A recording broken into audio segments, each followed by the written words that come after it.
ಮುಳಬಾಗಿಲು ತಾಲೂಕು ಕಸಾಬಾ ಹೋಬಳಿ ಮಾರಂಡಹಳ್ಳಿ ಗ್ರಾಮದಲ್ಲಿ ಅನಾದಿ ಕಾಲದಿಂದ ನೆಲೆಸಿರುವ ಶ್ರೀ ಚಿಕ್ಕಗಂಗಮ್ಮ ದೇವಾಲಯದ ಗರ್ಭಗುಡಿಗೆ ನಿರ್ಮಿಸಿರುವ ಗೋಪುರದ ಸಂಪ್ರೋಕ್ಷಣೆ ಹಾಗೂ ಕಳಶ ಸ್ಥಾಪನೆ ಕಾರ್ಯಕ್ರಮವು ಸಕಲ ಶಾಸ್ತ್ರೋಕ್ತವಾಗಿ ವಿಜೃಂಭಣೆಯಿಂದ ನೆರವೇರಿತು.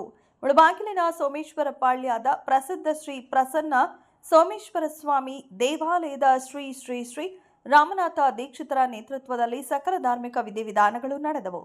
ಇನ್ನು ಧಾರ್ಮಿಕ ಕಾರ್ಯಕ್ರಮದ ನಿಮಿತ್ತ ಅಪಾರ ಸಂಖ್ಯೆಯಲ್ಲಿ ಭಕ್ತರು ದೇವಾಲಯಕ್ಕೆ ಆಗಮಿಸಿ ದೇವಿಯ ದರ್ಶನ ಪಡೆದು ಪುನೀತರಾದರು. ಇದೇ ಸಂದರ್ಭದಲ್ಲಿ ಮುಳಬಾಗಿಲು ತಾಲೂಕು ವಿಧಾನಸಭಾ ಕ್ಷೇತ್ರ ಅಭ್ಯರ್ಥಿ ಆವನಿ ಬ್ಲಾಕ್ ಕಾಂಗ್ರೆಸ್ ಅಧ್ಯಕ್ಷರಾದ ವಿ ಆದಿನಾರಾಯಣ ಅವರು ದೇವಾಲಯಕ್ಕೆ ಆಗಮಿಸಿ ದೇವಿಗೆ ವಿಶೇಷ ಪೂಜೆ ಸಲ್ಲಿಸಿ ಕಾರ್ಯಕ್ರಮದ ಬಗ್ಗೆ ವಿವರಿಸಿದರು. ಈ ದಿನ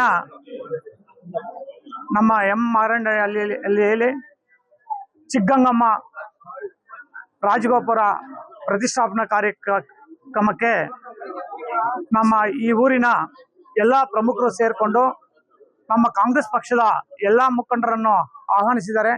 ಇವತ್ತು ನಾವು ಎಲ್ಲ ಮುಖಂಡರು ಬಂದು ಇವತ್ತು ಈ ಪೂಜೆ ಕಾರ್ಯಕ್ರಮದಲ್ಲಿ ಪಾಲ್ಗೊಂಡಿದ್ದೀವಿ. ಮೊದಲನೇದಾಗಿ ಈ ಊರಿನ ಎಲ್ಲ ಪ್ರಮುಖರಿಗೂ ಮತ್ತು ಗ್ರಾಮಸ್ಥನ ಎಲ್ಲ ಅಕ್ಕ ತಂಗಿಯರಿಗೂ ಅಣ್ಣ ತಮ್ಮಂದಿರಿಗೂ ನಾನು ಅಭಿನಂದನೆಗಳನ್ನು ಸಲ್ಲಿಸಲು ಬಯಸ್ತೀನಿ.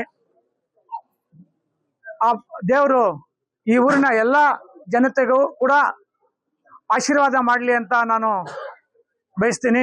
ಹಾಗೆ ಎಲ್ಲ ರೈತರಿಗೂ ಒಳ್ಳೇದಾಗ್ಲಿ, ಒಳ್ಳೆ ಮಳೆ ಬೆಳೆ ಆಗ್ಲಿ ಅಂತ ನಾನು ಕಾಂಗ್ರೆಸ್ ಪಕ್ಷದ ಎಲ್ಲ ಮುಖಂಡರ ಪರವಾಗಿ ಈ ಊರಿಗೆ ಗ್ರಾಮಕ್ಕೆ ಎಲ್ಲ ಒಳ್ಳೇದಾಗ್ಲಿ ಅಂತ ಆ ಭಗವಂತನಲ್ಲಿ ನಾನು ಬೇಡ್ಕೊಂತ ಇದ್ದೀನಿ. ಜೈ ಹಿಂದ್, ಜೈ ಕರ್ನಾಟಕ.